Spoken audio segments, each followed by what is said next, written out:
Good morning. Our first item of business today is general questions. Our first question is from Annabelle Ewing. Thank you, Presiding Officer. To ask the Scottish Government whether it will provide an update on its view regarding the impact of the UK's departure from the EU. Cabinet Secretary Michael Russell.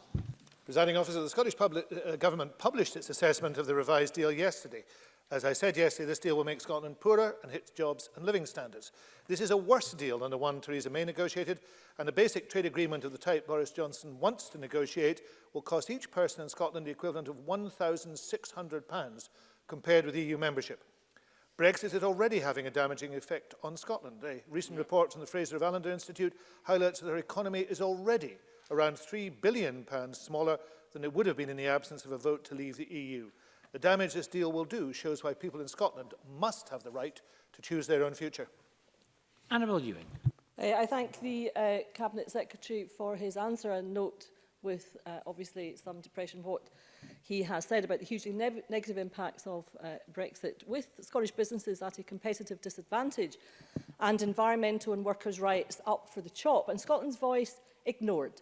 Does the Cabinet Secretary agree that Boris Johnson's bad Brexit deal should and will be rejected by the public when they get their chance to have their say?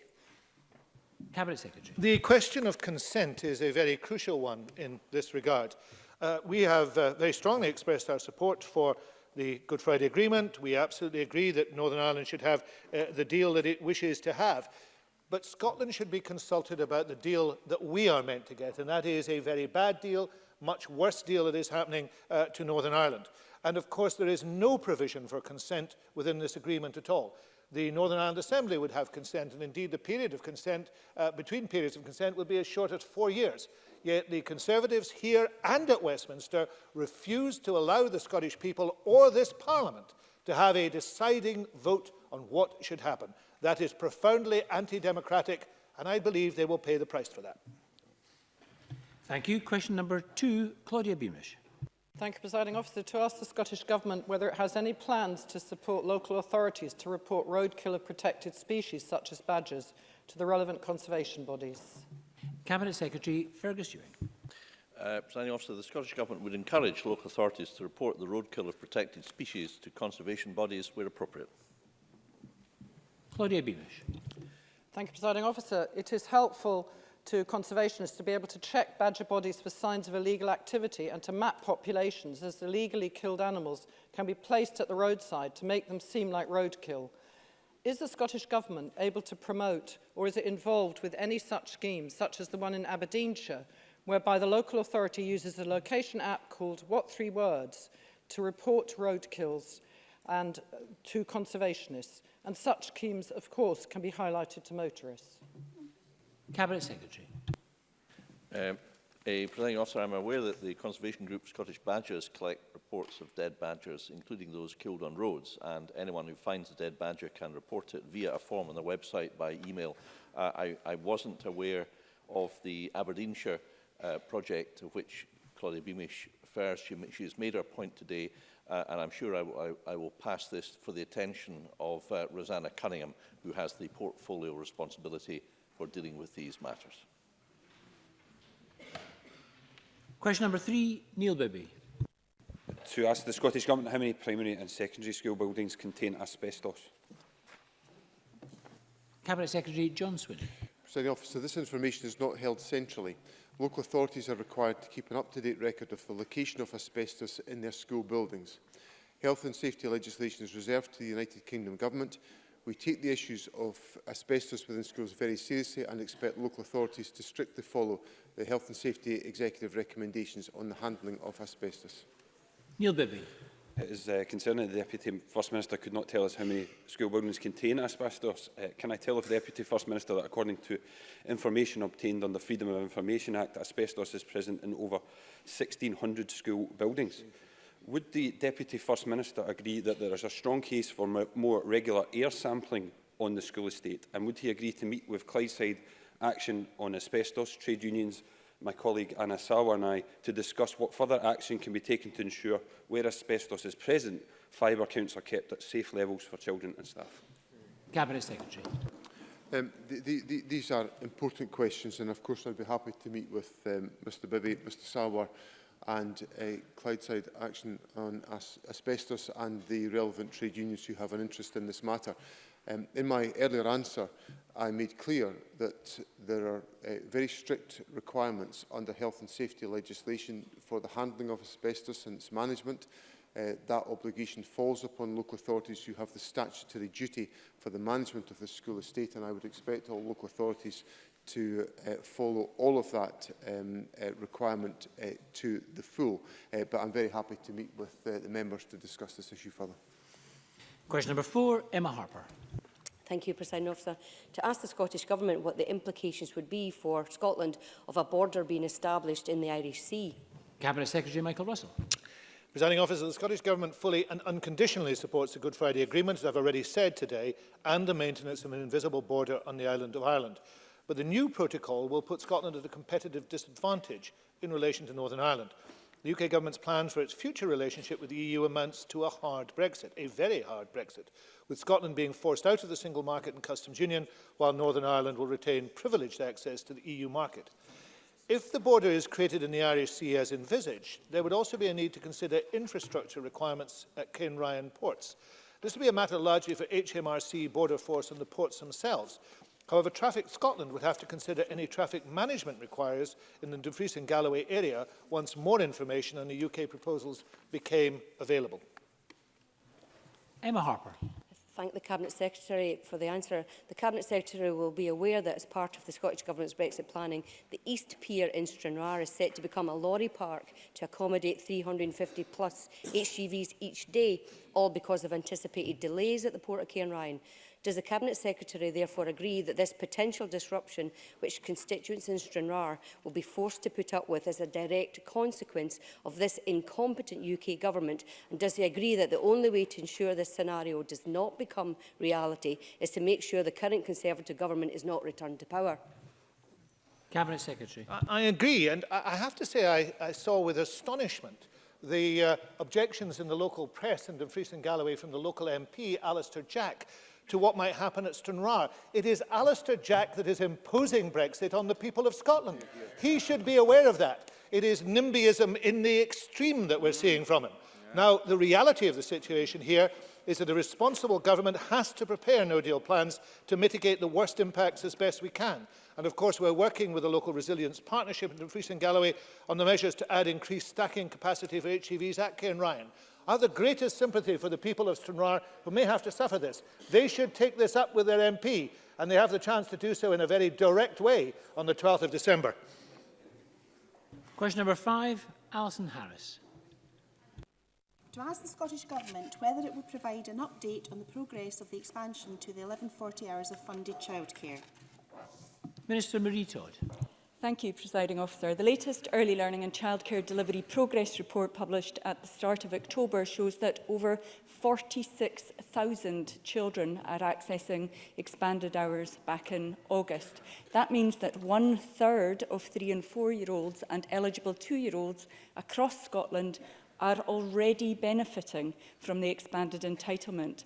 The latest figures also reveal that 214 nurseries have been built, extended or refurbished since March 2018, and in addition to this, another 120 are already in construction.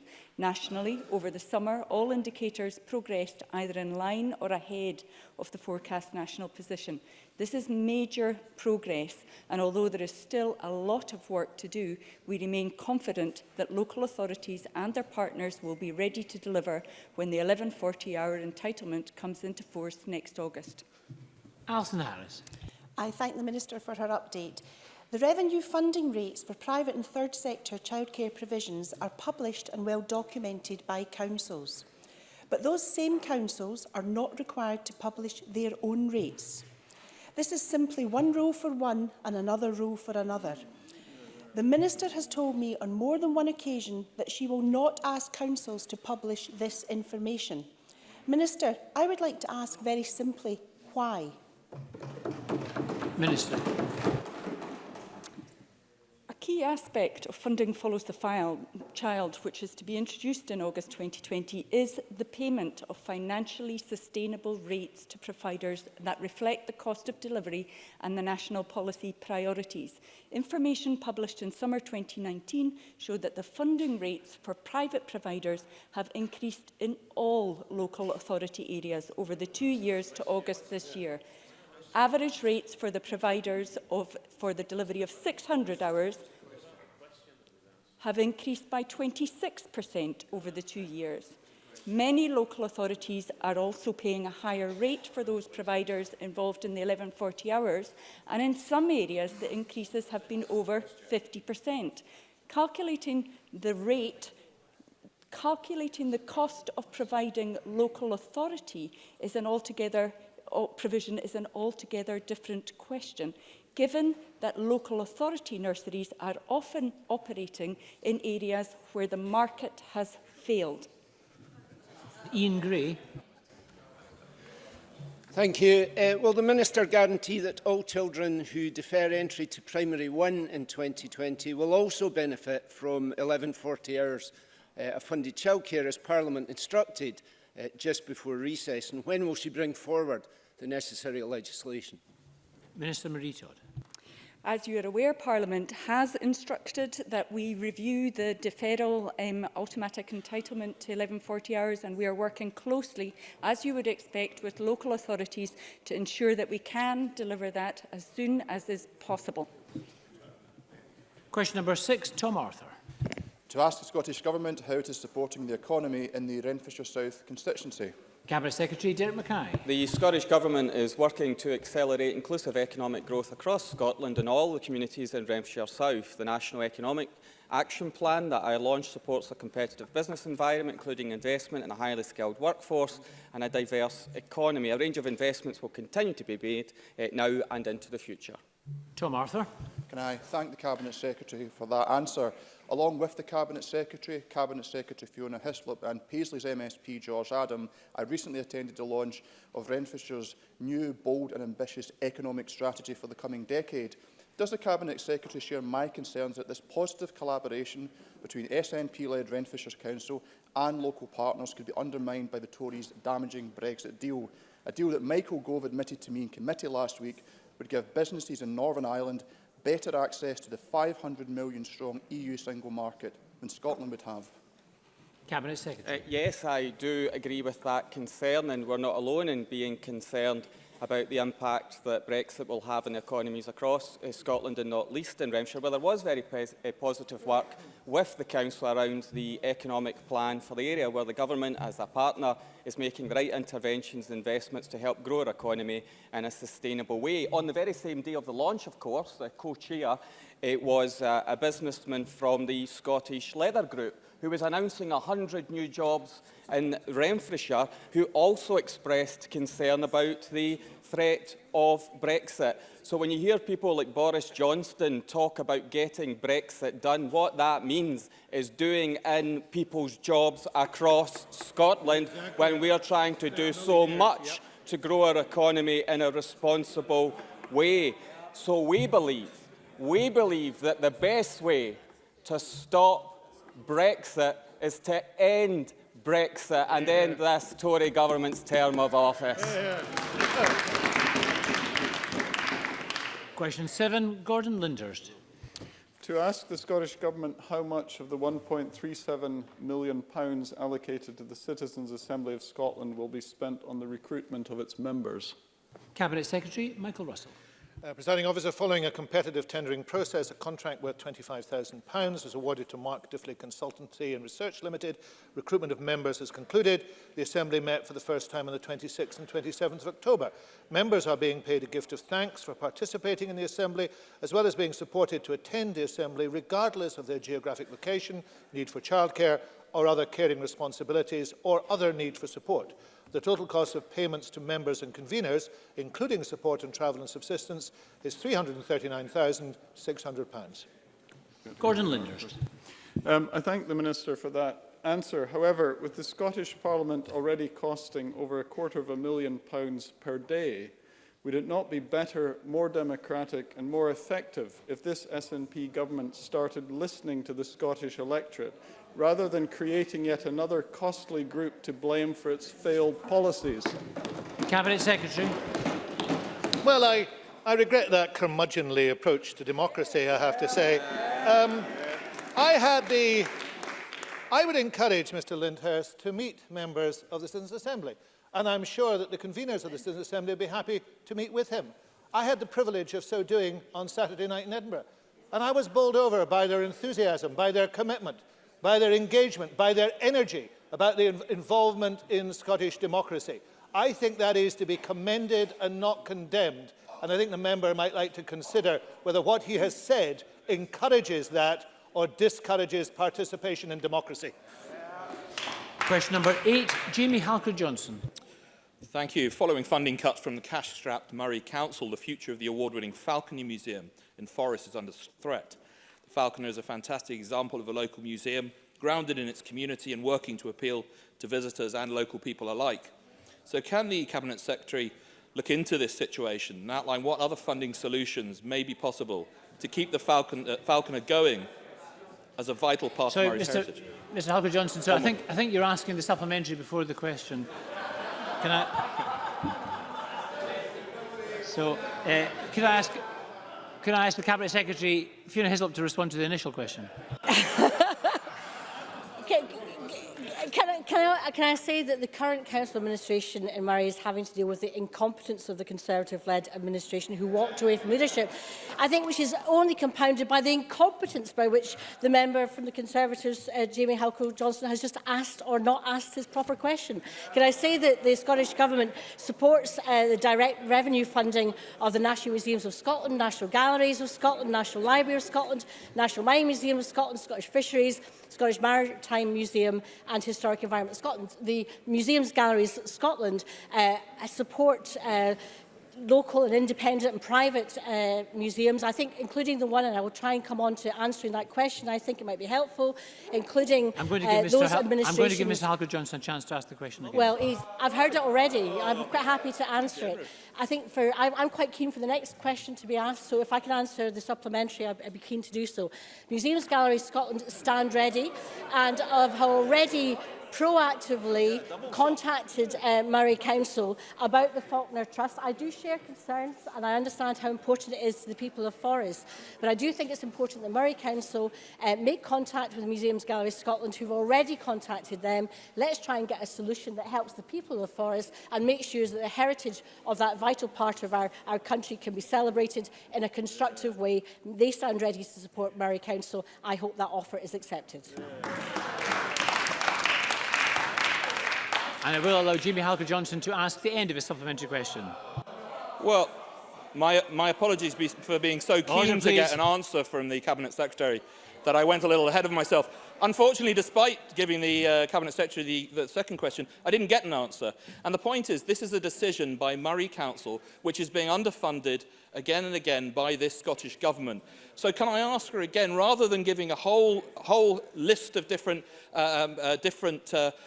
examples of areas being sponsored, can she tell me specifically... Order, please. Let me hear the question. Can she tell me specifically what she will be able to do to help the Falconer Museum in Maree, which is being underfunded by an SNP council, being underfunded by this SNP government?